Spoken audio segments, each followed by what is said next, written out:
Okay, so I guess I should say Happy Halloween to everyone. Happy Halloween. We have Thanks for Nate showing Brown. up properly, Nate. Nate is the first one this is his very first inaugural episode of the CXT show, where we record things that are impromptu, unrehearsed, and authentic, which I feel like should be all the time. But so many times we have a topic or an agenda or an event that we have to focus the content around. So I just love these episodes. And to continue the randomness of this, I brought a special guest today, a surprise guest, to continue a conversation that we had last week, but to reflect on it. This guest, I want to just say, has been a crucial part of my success as a content creator and working in the industry. And when I say crucial success, I mean, I wouldn't be able to do any of it without her. And furthermore, I want to just say that success isn't always good stuff that happens. Surviving, to Nate's and Brick's and I point, your work goes up and down. And I would say that not only has this person been there with me in the success, but she's, I think, protected me from the failures that could have wiped me out, is also a facet of what's happened. And I just can't say enough good things about this woman. And I think you'll find the same things in our conversation. You'll get to learn about her. So our guest is Anna. She is the VA who I've been working with for 3 years. Anna, can you just come on? Hello. Yay. All right. Good morning. Hi, Anna. We can see very much on branding, big green background, slightly different shade, which is really nice. We can see there's some Dennis things going on there. Indeed. Well, She's I'll say claiming this. the lighter side, though. She's the lighter side of Denton. The younger version. So Stacey, when we spoke last week, what triggered me to want to bring Anna on is you were talking about your interest in how VAs can impact the lives of content creators, influencers, and you brought up the notion of trust. Can you trust that? And I don't think you were meaning the character of people. I think you were talking about maybe the delivery or the process, or there were a lot of things in there. And when you said that, I was thinking, I trust Anna with everything: my bank accounts, all my email, anybody I work with. There's no level of trust that I wouldn't give to Anna. And that's why I thought this would be a great environment. So I've said too much.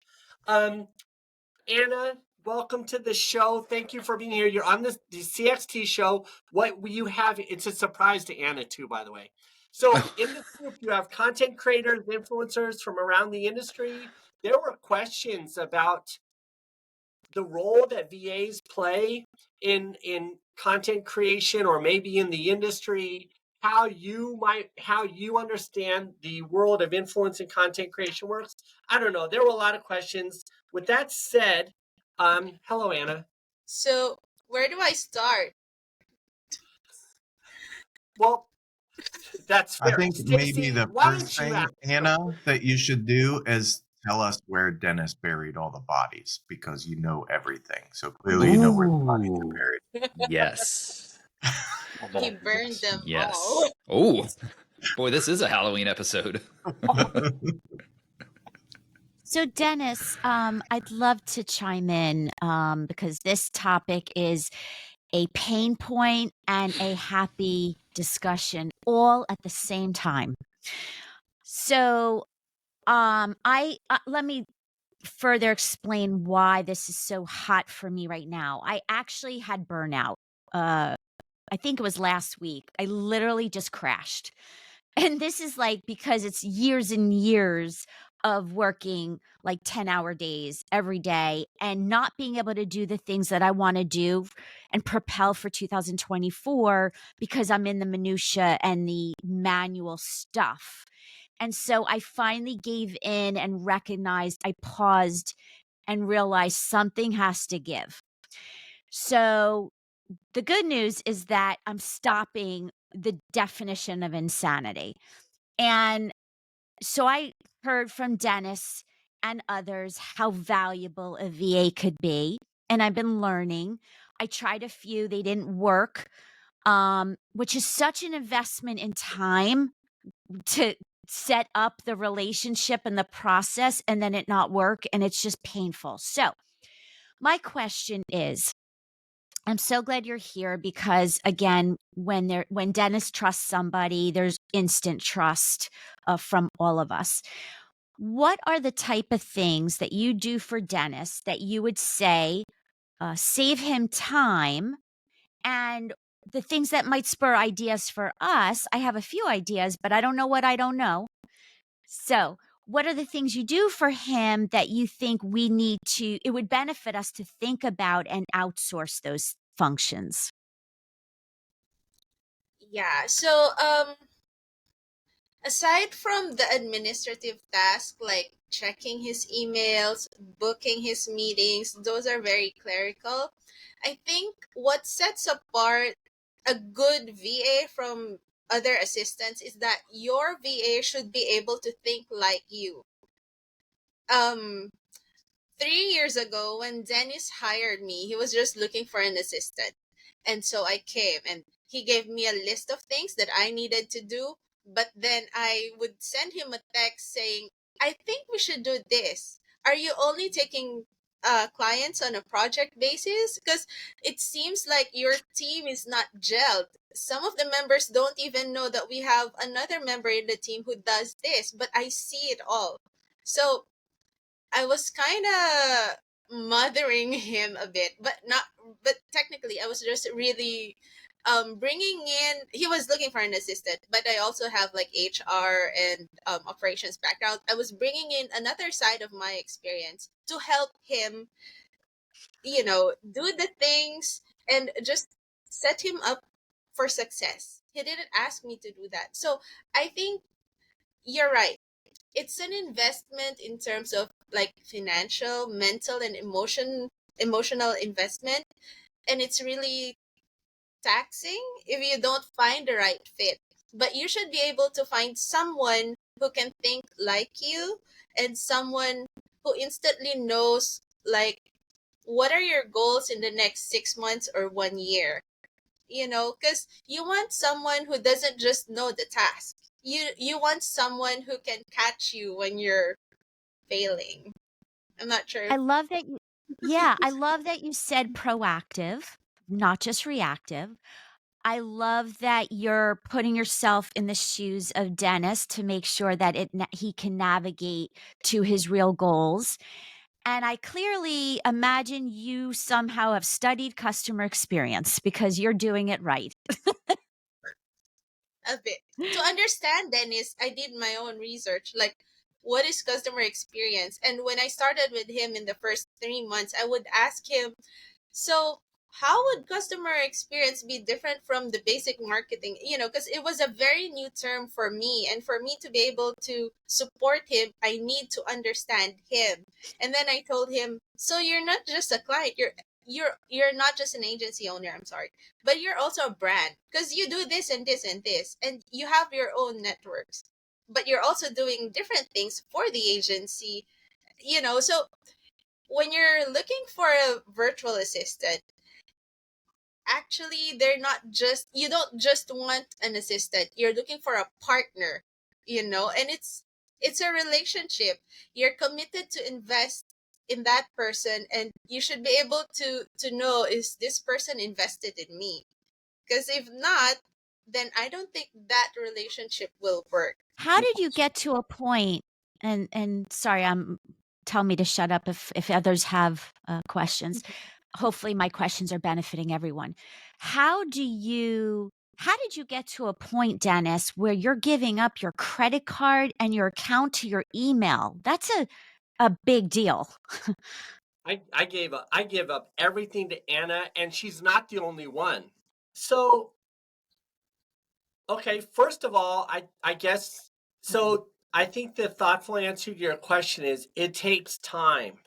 You know, it takes time in the process, and there becomes a time in the process where it's necessary to open up more if you want more of the relief that you're getting, you need to get. So for instance, when we're running payroll for 45 VAs in the organization, I did it for a while. I mean, I did it. When there was 20 of them, I was doing it. But when there became 30 and 40 of them, we're much smaller now. But at the height last year, when we had a lot of different people, I would have gotten burned out had I had to do this. So I said, Anna, can you do it? And she's like, yeah, sure. And so that's how these sort of more advanced privacies get shared. Is, you know, we had a year doing it, and it just was a natural course of the work. And I would say on the burnout, Stacey, I'm glad you brought that up, because, and thanks for being vulnerable on that. I've been on the brink several times, especially in the last 6 months. I mean, on my literal last thread of like sanity. And it's Anna and others who pull me back from the edge, and I appreciate that more than anything. So it's not always about the VA being there for you when you're successful or doing transactions, but in your worst hour, that's when it really matters. I'll tell you that because I work 24 hours a day, 7 days a week, around the clock, all kinds of different places. Anna and the team, for instance, will target me in hotels and send food just to be like, you need to eat. Like I literally have had people come from the hotel and say, Anna's called us. We're supposed to bring you food because she already knows you're not eating. The reason I tell you that story is because when you're talking about burnout, to have someone come in when you're like, I don't know if I can do it, and there's a knock at the door, and somebody comes in and says, this is from the team. Anna knows you're not eating. Eat this. You'll probably feel better. That little maneuver, when you get done eating and you sit back and reflect, you're suddenly not burnt out anymore. You're like, I can do this. So can I ask, because sorry, Stacey, all of this inspires me. It reminds me kind of this seems analogous to a dating relationship, if you will. It's just in the business world.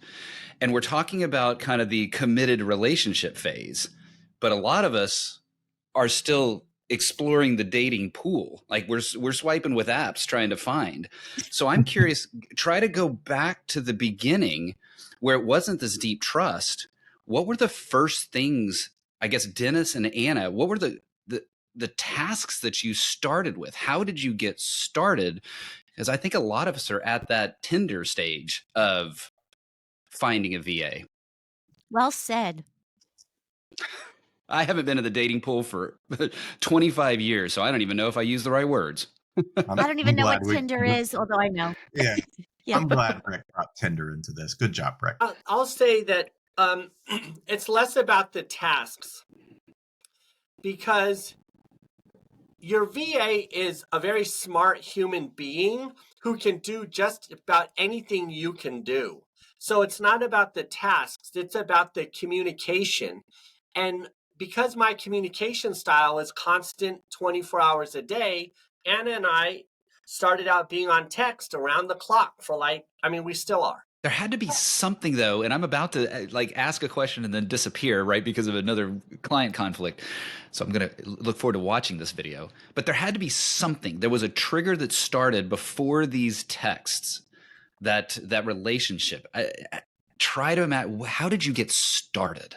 All right. Well, I'll say what my answer to the building of trust. And you know, we're going to record this and it's going to go out there, but I'm just going to put it out there. So Anna and I were talking, and she immediately noticed all of these behavioral defects that I had in terms of getting things accomplished. And she immediately recognized that we need more people to cover more things. And she said, "And you're building this agency of resources to serve other people." And she said, "I can tell you the one thing that people get wrong about doing this that will save you a lot of heartache, and it'll make it so that you can sustain this model that you're going after." And I said, "Okay, tell me." And she said, "When you onboard someone, you have to build a culture. You can't just hire people for transactions. If you don't take the time and energy to onboard people into the culture of Team Wakabayashi, then we're always going to have people coming in and out who are transactional based. So let's take the time to build a culture." And so Anna made me do onboarding videos and made me do a lot of these HR functions. But the net result was, as we onboarded people, and I think we're at like maybe, how many people are we at right now, Anna? Currently, we have about 15.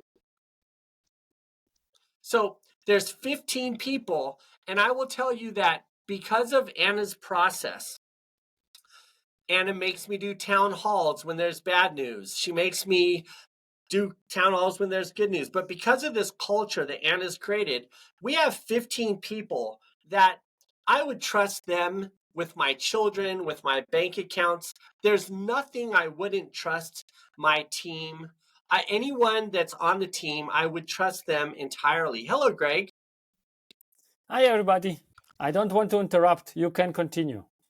Okay, well, you're good. You're a good guest now, because Anna is here from our team and our special guest today talking about virtual assistants. And I'd love to talk about the problem that we had working for Greg last week.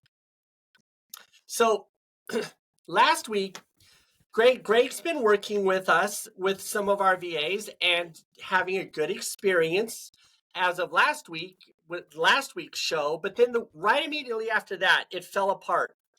We had one person who was became very sick and had to go to the hospital and so dropped in the middle of this project. And so what happened was several other people jumped on to fill in the gaps. And so the reason I bring that up is it was an example of, Stacey, I think the thing that you're concerned about, which is, can I trust that things will get done? Does it work? Will I be left in the lurch, in the clutch? And so I think that's a real thing to consider. And I hope, Greg, we were able to overcome the challenge in time for you. You had to get a little extension, but I think that the fear of working with outsourced help is a real concern. And I would say that had it not been for the way Anna built the team, that right there, Stacey, would have been the breaking point where we would have let Greg down. Yeah. I'm curious now in startup mode, okay? Because this is a whole new world for me personally, having been in corporate my whole life. So in startup mode, how did you decide? I'm talking money now. How did you decide what tasks are worth offloading that are not necessarily revenue producing? Right? How did you decide? Because there's a gazillion tasks, but how did you decide these are the I'm struggling with my question. No, you The get it. cost So benefit. I know exactly what you're saying. So for me, this is what a great question. I offloaded everything that my mental health to protect me from burning out so I could focus on doing my job. Everything that distracts me is I offload that. Everything that, and so what, in that process, Anna will come in and sweep in and say, oh, you've got these 16 emails. You're never going to be able to process all this. And she takes people, starts pushing them out by weeks or days. But Annie, can you talk a little bit about how you tactically, from a process standpoint, how do you identify, how do you do what you do? Well, because I'm not the easiest cat to wrangle. Oh, you're not. You're not.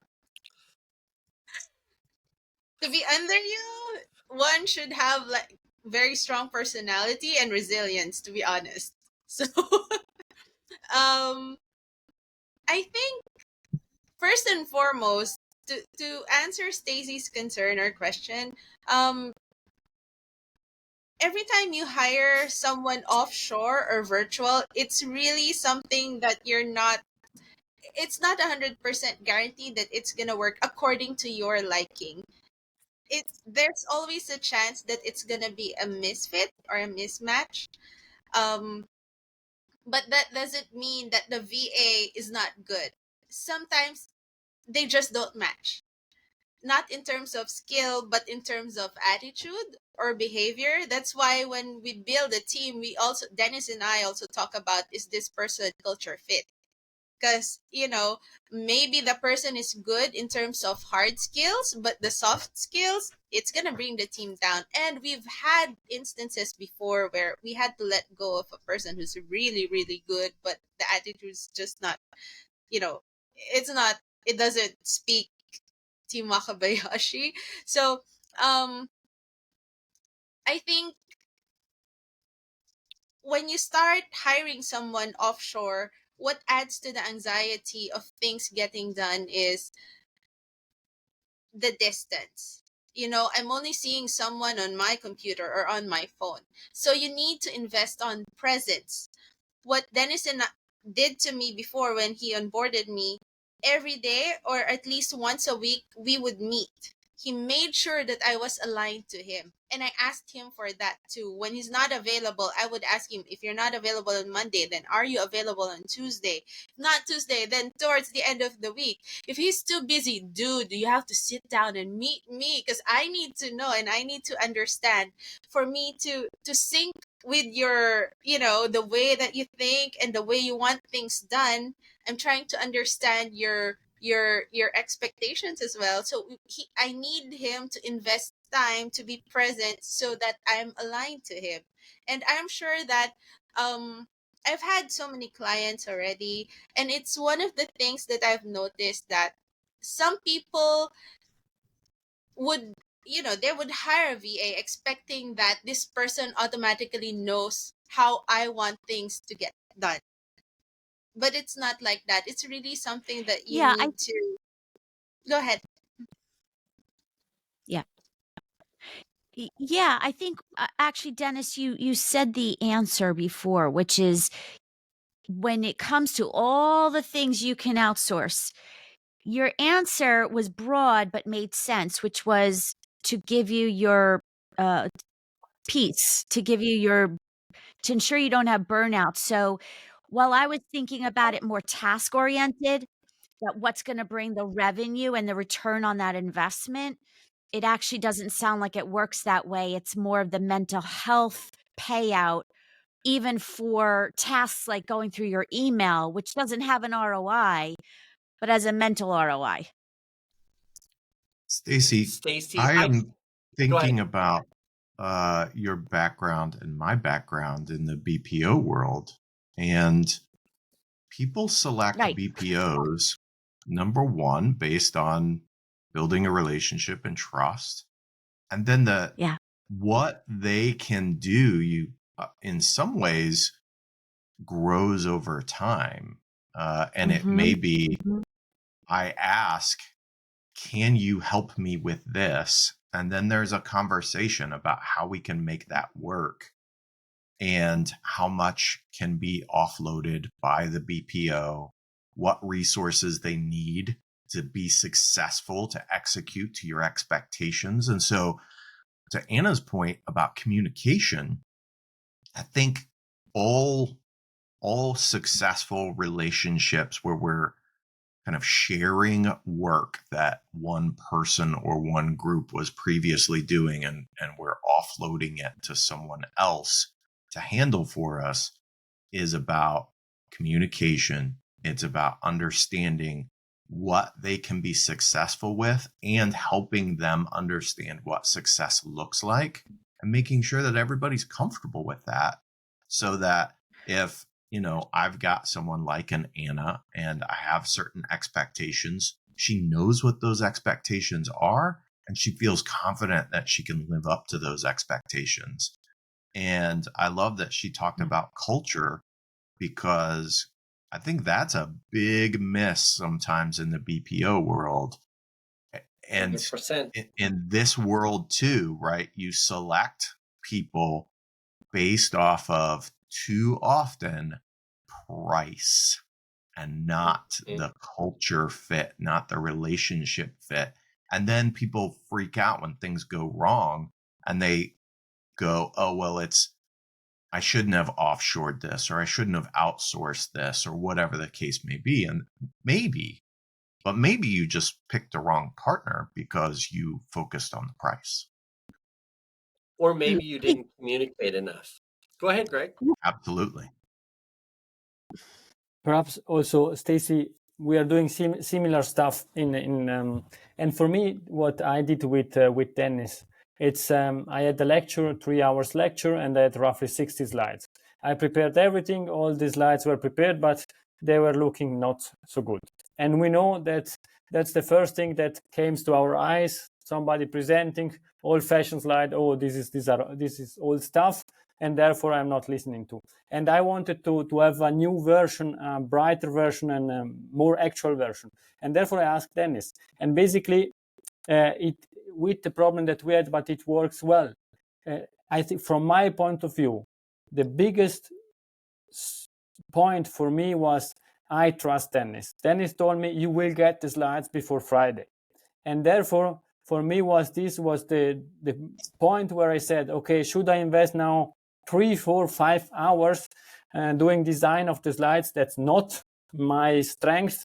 Or shall I ask somebody that is able to do that and has more experience?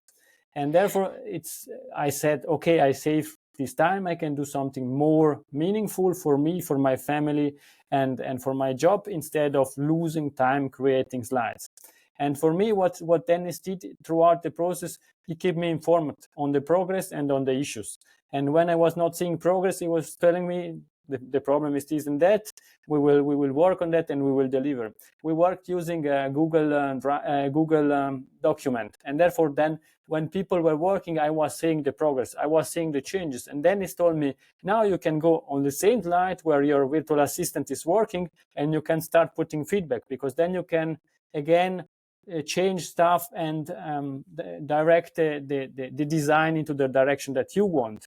And for me, it was really at the end an incredible experience. I saved 6 hours or 5 hours of my time, and the result was really good, because I had good, nice slides that I was able to present, and I can present. And we know that if we want to make the difference while presenting, or to get the next engagement, or to do this and that, you need to stand out from the crowd. And if you have old-fashioned slides as I had, then it was not possible. And for me, this was the game changer. Trust in Dennis, seeing progress, and outsourcing. I start outsourcing the easiest and the most boring stuff, creating slides presentation, 60 slides, and checking is there as what is on every slide the right number, is on every slide the title written the same way, and so on. And for me, was no regret move to say, Dennis, do that, please. And I was hoping to get that because I had no backup. But this is another thing.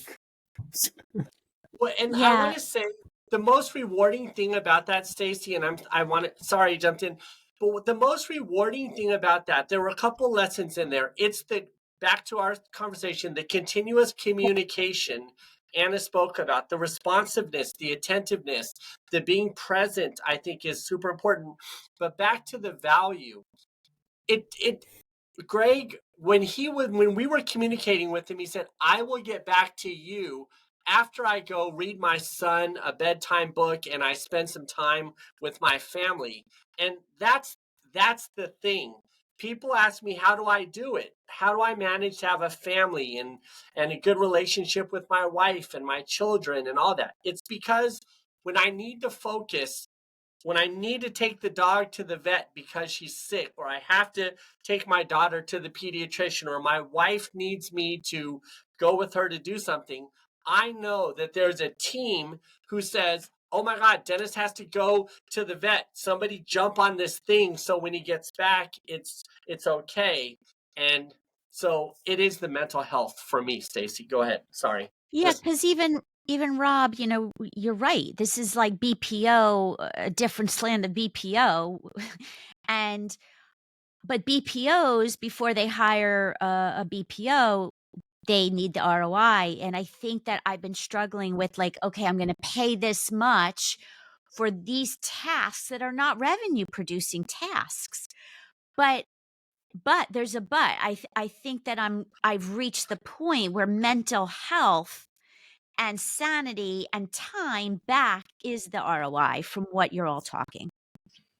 Stacey, I agree with you. Mental health, it's the basics. If you don't have it, you cannot do that. You know me, I have a corporate job, and on a side, I'm doing all the stuff that I'm doing.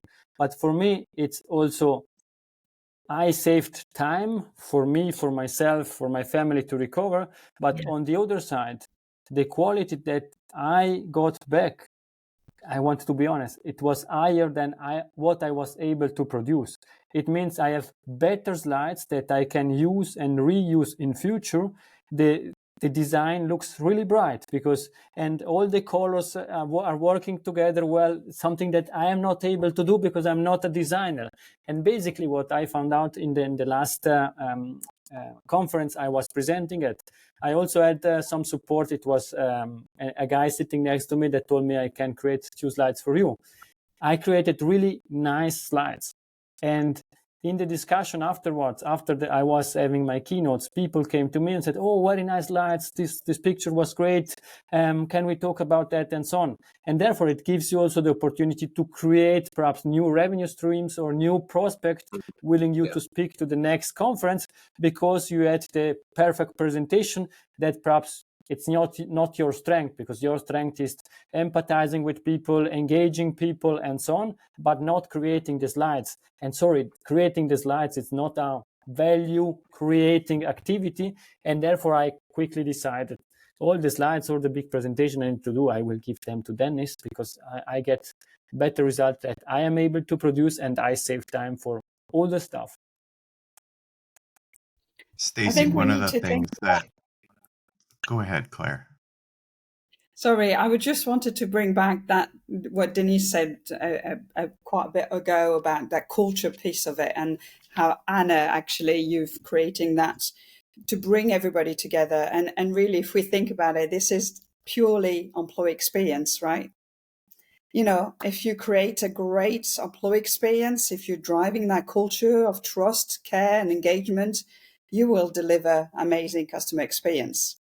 So that EX that you're creating, and that is built behind the scene, creates the delivery of that CX, that amazing CX that Denise can deliver, because the behind the scene, that EX piece of it is spot on and is really kind of, it's helping him deliver. And so that's really kind of, even if, you think about it like that, Stacey, how is your EX is going to help you deliver that better CX? I was just going to add, Stacey, that when you talk about ROI, sometimes the ROI is in the quality of the work. So even when we're talking about BPO, right, sometimes you outsource because you don't have the technology and it doesn't make sense for you to acquire the technology to do X, whatever that is. Or maybe you don't have the talent and it doesn't make sense for you to spend time sourcing that talent because you're sourcing talent to do other tasks that are core to the business.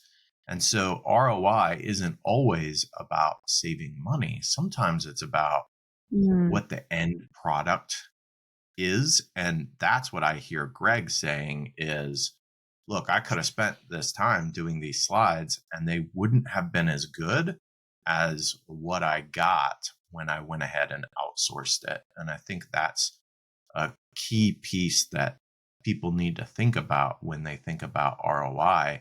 It's not just, does this save me money and or time, but what's the quality of the work that comes back? Maybe it's better than I can do myself. Love it.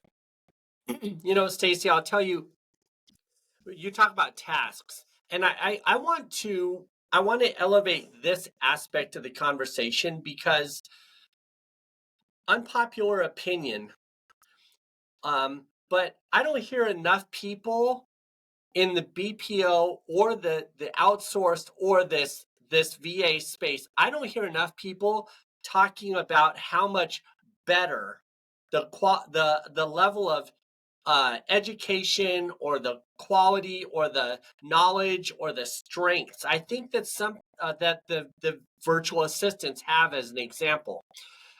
And what I mean by that is we think because it's maybe a lower hourly wage, we in the US, I'll just say, we think if somebody makes $200 an hour, they're like smarter than the person that's making $20 an hour. But what's been my experience is when I work with Anna and others, they're so much more knowledgeable and so much more skilled, to Greg's point, that it's an awakening. And I tell you where my awakening really hit me is we had an experience with a client 2 years ago. And I said to Anna, I got Anna and several others on the team, and I said, listen, I'm done. I can't do this. I'm not going to do this. I don't have the capabilities to do it, the patience to do it, the know-how to do it. And it's too frustrating working with this client for a number of reasons, and I'm out. So I just wanted to just say, let's talk about it, but I'm out. We're going to resign them. And Anna said, what are you saying? And I said, it's complicated and it's impossible. And Anna said, you're talking, everyone in this room, we're mothers. Impossible and complicated is what we do. Why don't you just take a breath and step back and go do your thing, and we'll take it from here? And I was like, are you sure? And she said, yes, we have it. Your job is to go do you. We've got this. If you want us to handle it, just take your hands off the steering wheel. And I was like, well, at this point, I'm out. So what do I have to lose? I took my hands off the wheel. They grew that thing to be our biggest client. And I'm talking about, when I say complicated, I mean there was math, banking, accounting, HR, operational things that they had to do for this client that were, well, I don't even remember all the stuff. Anna, what all did you do? I'm sorry, the signal is not clear. What was the question? What did you end up doing? Because you when you took it over, you had like a million different things going in a million different directions. I just was like, I'm out. When we onboarded the client, it's like they were back to zero, so we had to build their team for them. The key roles that were left were the three the CEO, the CFO, and the VP of sales. So they had to have a team again so we have to build it from the ground up. We made processes for them that made sense for them. So we had to redo what they were doing before. We had to redo everything. We made knowledge bases for them. We trained their team. So within 1 week, they should be ready to be, doing the work on field already. I think in the BPO, you call it like the nesting period, which sometimes lasts for 3 months to 6 months. Yeah. I also worked in the BPO. That was like my first ever work after I graduated. So it's kind of familiar. But with this client, they needed it shortened to a week only. Okay, so we're gonna hire and we're gonna train them and we're gonna sit with all of these agents, just make sure that the client's happy. Yeah, from the processes to getting the team ready for the job and then their KPIs and all that. We've deployed the team to that client. It became one of our biggest clients for 2 years. Right, 2 years, almost 2 years. Yeah. Can I ask a question? How do we find Anna Tinder? Yeah. So I will say that Anna and I are the closest, but I've been working with VAs for about 12 years. And some of the VAs, I mean, you got to think that's a long time. I've watched children grow up, the whole thing. And Anna now manages everybody that we work with. But two answers there, Claire. I've gone on Upwork and I found people, and I'm very good at finding people because they're everywhere on Upwork. And that initial conversation of, is this a fit, like personality? Can we set expectations? All the things that Rob said are so important. But to Stacey's, and I think Claire, what you might run into is you can go on Upwork and you can find one, and that's great. But the second one, once you have two and you start bouncing back and forth, you realize you need a third to bounce back and forth between the two. And then it starts to get out of control. And that was the secret that Anna saved me from. She said, just stop it. Put me in the front. I will onboard. You tell me what you need. You need graphic designers. You need this. I will onboard them. I will get them. I will onboard them. We'll put them into the culture. And that's how we did it. So I guess you don't even need to look for an Anna, Claire. You can just call or email Anna, and Anna will take care of it for you. Thank you for the kind words, sir. But anyway, maybe a tip. Maybe I have a tip for you guys looking for your version of me. Well, number one, you have to have a list. What are the things that you're ready to delegate when you onboard your assistant? And what kind of person are you really willing to work with? Because some people, they like to micromanage, but if you hire an assistant who doesn't work effectively being micromanaged, then you're not gonna last long. Some people, they know the vision of the outcome, but when they hire an assistant who's really detailed, and they need more guidance on how to execute things, they want to be micromanaged, then that's also gonna be problematic unless the both of you are willing to work it out. It's really an investment stage. The dating stage, I think Rick was talking about it a while ago.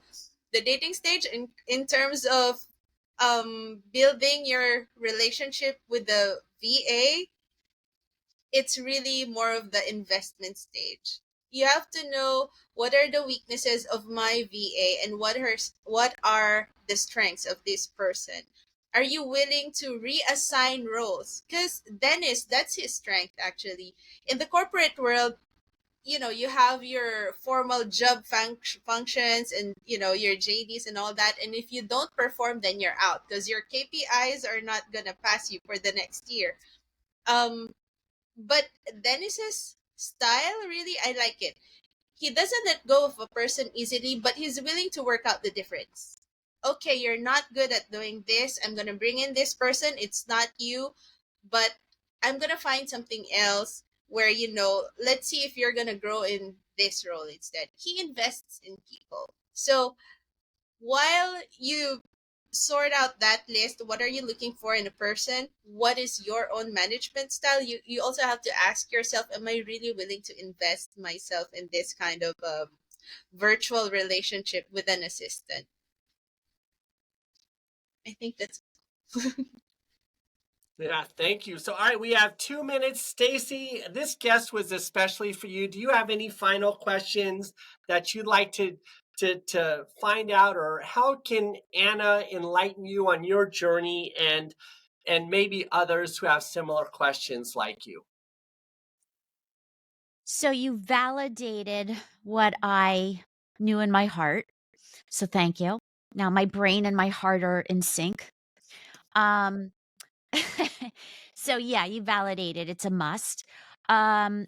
I definitely would like to explore, as Dennis trusts you, I trust your recommendations or thoughts. So I do have specific things that I want to explore. So I welcome a call with you to point me in the right direction, or you can say, you know what, I can help you with this thing. That's obviously after Dennis's work. No. Just thank you for that kind words. Stacey, Anna can handle complicated and impossible. I'm good. You guys just run. Well, that's a very kind, Dennis, and truly a gift that not many people do openly share. So that it tells a lot about you. So yeah, I don't know about others on the call, but Anna would love a phone call just to explore some of the things in my head, and just thank you, everyone. Yeah, thank you, Anna. Thank you for being here. Anna's never been on a podcast or any content.